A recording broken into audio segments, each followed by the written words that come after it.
जिनेंद्र कौशल्या के नाम भाग 22 में आप सभी का स्वागत है। अभी तक हम चर्चा कर रहे थे कि किस तरह से रावण ने इंद्र के एक लोकपाल को अपने वशीभूत कर लिया है। अब आगे की कथा इस प्रकार है कि जब इंद्र अपने पिता के पास पहुंचते हैं और पिता से पूछते हैं कि पिताजी, मुझे रावण पर विजय प्राप्त करनी है, मैं क्या करूं? तो उनके पिताजी उन्हें सलाह देते हैं कि आप रावण को के साथ संधि कर लीजिए और अपनी एक पुत्री रूपवती नाम की कन्या का उनके साथ विवाह कर दीजिए। इंद्र इस बात को सुनकर उन्हें लगता है कि जिस इंद्र के साथ जिस रावण का मुझे वध कर देना चाहिए, उस रावण के साथ मैं मेरी कन्या का विवाह कर दूं। यह बात उन्हें पसंद नहीं आती है और उन्हें लगता है यह बात उचित नहीं है। तो वह प्रातःकाल ही संसार में व्याप्त कर देने वाला शत्रु सेना का जो स्वर सुनाई देता है और वह उससे युद्ध की घोषणा कर देते हैं। सैनिक युद्ध के लिए तैयार होने लगते हैं।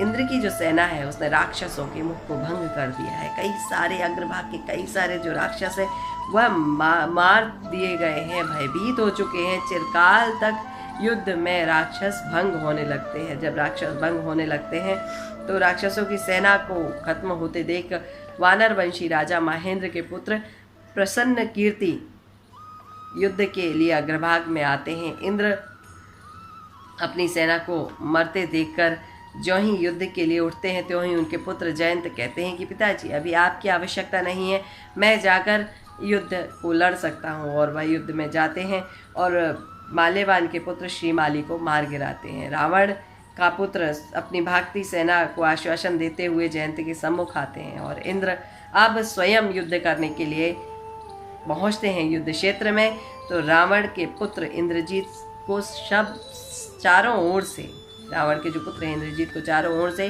शत्रु सेना घेर लेती है। सामंतों द्वारा रक्षा करने के लिए रथ के सारथी बड़ी चतुराई से इंद्र की सेना के बीच में रावण के रथ को ले जाते हैं। चिरकाल तक युद्ध होने के बाद रावण उछलकर हाथी पर चढ़ जाते हैं और सारथी को नीचे गिरा देते हैं और इंद्र को अपने वस्त्र से बांधकर अपने हाथी पर चढ़ा लेते हैं। उधर इंद्रजीत जयंत को बांधकर अपने सेवकों को सौंप देते हैं। इंद्र के सामंत सहस्रसार आगे रावण के पास पहुंचते हैं और सहस्रसार रावण से बोलते हैं कि आपने मेरे पुत्र को जीत लिया है, अब मेरे कहने पर उसे छोड़ दीजिए। रावण हंसकर कहते हैं कि एक शर्त है कि आज से मेरे नगर के भीतर और बाहर आप बुहारी करेंगे। और थोड़ी ही देर के बाद बड़े विनयवंत होकर कहते हैं, सहस्रसार, जिस प्रकार आप इंद्र के पूज्य हैं उसी प्रकार आप मेरे भी पूज्य हैं, इसीलिए मैं आपकी आज्ञा का उल्लंघन नहीं कर सकता।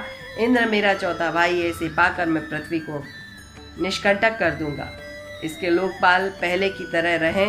इंद्र नाम का पुत्र लोकपालों के साथ विजयार्ध पर्वत पर चले जाते हैं। रावण उन्हें भेजने के लिए कुछ दूरी तक उनके साथ जाते हैं। इस तरह रावण उस युद्ध को जीतते भी हैं और उस राज्य को उन्हें वापस भी कर देते हैं अपना बनाकर। रावण की इस कथा में अभी तक हमने पढ़ा कि रावण और इंद्र के बीच में किस तरह से युद्ध हो रहा है, परंतु इंद्र जो है जिन्होंने इतनी कीर्ति पाई है, इतना यश पाया है, अचानक से उनका यश, उनकी कीर्ति सब कुछ ध्वस्त क्यों हो जाती है? इसके पीछे भी एक कारण है। कहते हैं ना, जैसा कर्म करते हैं वैसा फल हमें भोगना पड़ता है और यहाँ पर भी कुछ ऐसा ही हुआ है। तो इस बारे में हम चर्चा करेंगे अगले भाग में। तब तक के लिए आज्ञा दीजिए। नमस्कार, प्रणाम, जय जी।